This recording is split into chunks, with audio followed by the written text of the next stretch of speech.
Alhamdulillah, alhamdulillahilladzi hadana li hadza wa ma kunna linahtadiya laula an hadanallah. Laqad ja'at rusulu rabbina bil haqqi wa nudu an tilkumul jannah uristumuha bima kuntum ta'maluna. Ashhadu an la ilaha illallah wahdahu la syarika lah wa ashhadu anna Muhammadan abduhu wa rasuluh. Allahumma salli wa sallim ala Sayyidina Muhammad wa ala ali Sayyidina Muhammad wa ashabihi wa man tabi'ahum bi ihsanin ila yaumiddin. Faya ayyuhal hadirun, ittaqullaha haqqa tuqatih wa la tamutunna illa wa antum muslimun. Faqala Allah Ta'ala, ya ayyuhan nasu ittaqu rabbakumul ladzi khalaqakum min nafsin wahidah wa khalaqa minha zawjaha wa bassa minhuma rijalan katsiran wa nisaa.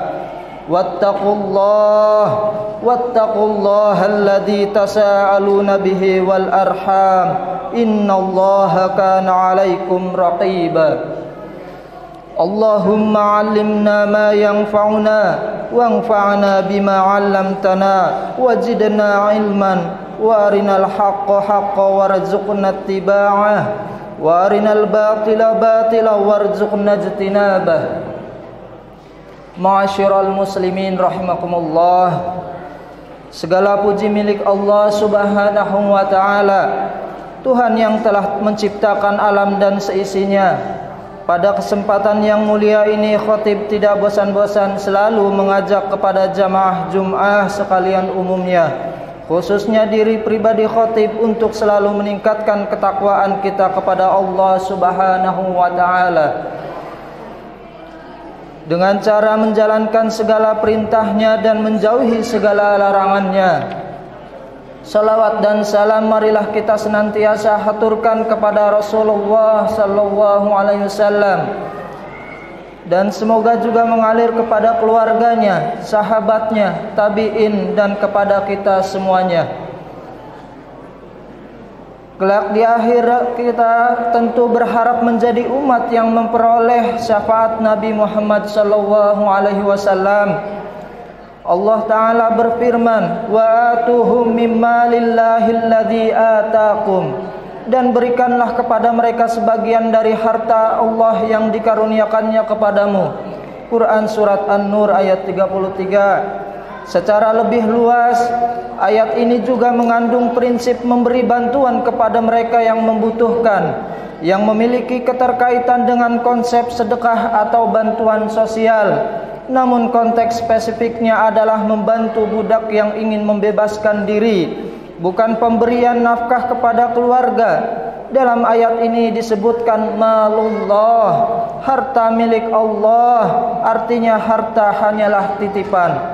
Dalam ayat lain disebutkan bahwa berinfak di jalan Allah itu berarti meminjamkan kepada Allah dan akan mendapatkan pahala yang besar. Allah Ta'ala berfirman, Bismillahirrahmanirrahim, Man dzalladzi yuqridullaha qardan hasanan fayudha'ifahu lahu ad'afan katsira wallahu yaqbidu wa yabsutu wa ilaihi turja'un. Siapakah yang mau memberi pinjaman kepada Allah, pinjaman yang baik atau menafkahkan hartanya di jalan Allah, maka Allah akan memperlipat gandakan pembayaran kepadanya dengan lipat ganda yang banyak. Dan Allah menyempitkan dan melapangkan rezeki, dan kepadanya lah kamu dikembalikan. Quran Surat Al-Baqarah. Jika harta dipandang sebagai titipan dari Allah yang suatu saat akan dimintai pertanggungjawabannya, maka memanfaatkannya dengan cara yang tepat adalah hal penting. Berikut adalah skala prioritas dalam memanfaatkan harta berdasarkan prinsip-prinsip Islam. Yang pertama adalah memenuhi kebutuhan diri dan keluarga terlebih dahulu. Prioritas pertama adalah memenuhi kebutuhan pokok diri dan keluarga, seperti makanan, pakaian, tempat tinggal, dan pendidikan. Hal ini termasuk dalam nafkah wajib yang harus diberikan kepada keluarga. Rasulullah SAW bersabda, mulailah dari orang yang menjadi tanggunganmu. Hadis riwayat Muslim.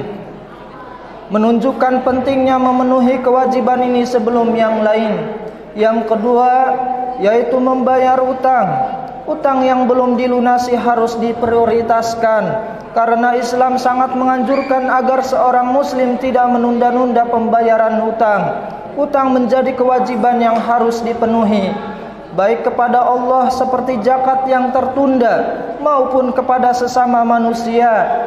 Menyelesaikan hutang merupakan langkah menjaga amanah dalam harta yang dititipkan.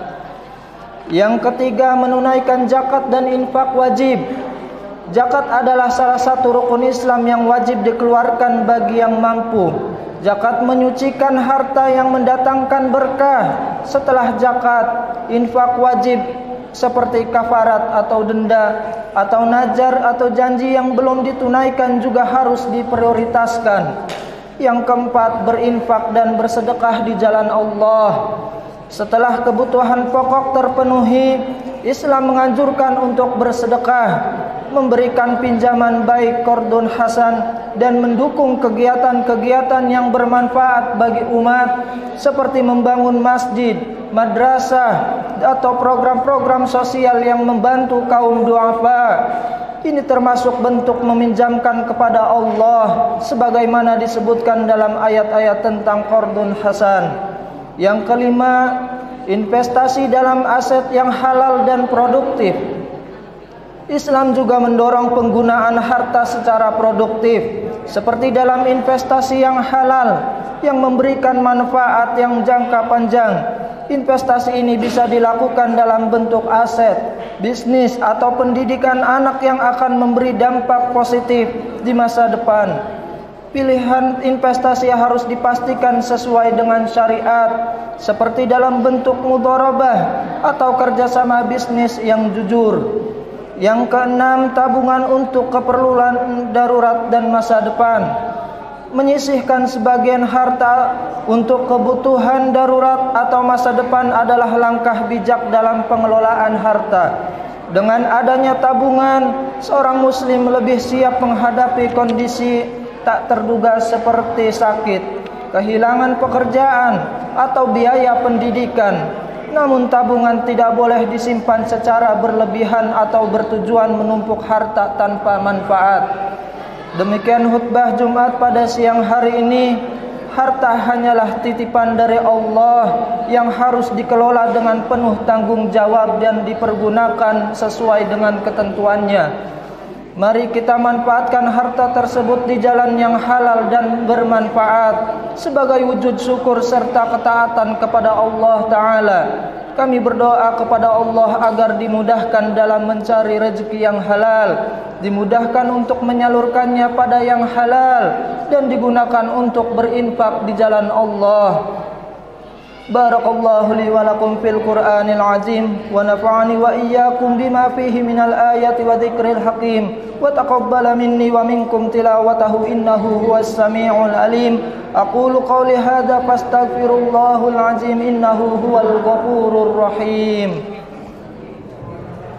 Allahumma shalli ala sayyidina Muhammad wa ala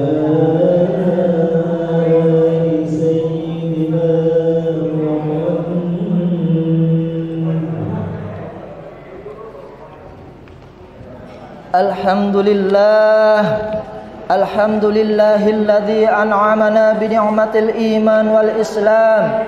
Wassalatu wassalamu ala sayyidina Muhammadin khairil anam wa ala alihi washabihil kiram. Ashhadu an la ilaha illallahul malikul quddusus salam wa ashhadu anna sayyidana wa habibana Muhammadan abduhu wa rasuluh sahibus syarafi wal ihtiram. Amma ba'du. فيا أيها الناس أوصيكم ونفسي بتقوى الله فقد فاز المتقون. فقال الله تعالى إن الله وملائكته يصلون على النبي يا أيها الذين آمنوا صلوا عليه وسلموا تسليما. اللهم صل وسلم على سيدنا محمد وعلى آل سيدنا محمد كما صليت على سيدنا إبراهيم وبارك على سيدنا محمد وعلى آل سيدنا محمد كما باركت على سيدنا إبراهيم وعلى آل سيدنا إبراهيم في العالمين إنك حميد مجيد. اللهم وارض عن الخلفاء الراشدين وعن أصحاب نبيك أجمعين والتابعين وتابع التابعين وتابعهم إلى يوم الدين. اللهم اغفر للمسلمين والمسلمات والمؤمنين والمؤمنات. اللهم ادفع عنا الغلا والوباء والطاعون والأمراض والفتن ما لا يدفعه غيرك عن بلدنا هذا إندونيسيا خاصة وعن سائر بلاد المسلمين عامة يا رب العالمين. ربنا آتنا في الدنيا حسنة وفي الآخرة حسنة وقنا عذاب النار. عباد الله إن الله يأمر بالعدل والإحسان وينهى عن الفحشاء والمنكر ويعظكم لعلكم تذكرون. فاذكروا الله العظيم يذكركم واشكروه على نعمه يزدكم ولذكر الله أكبر. أقم الصلاة.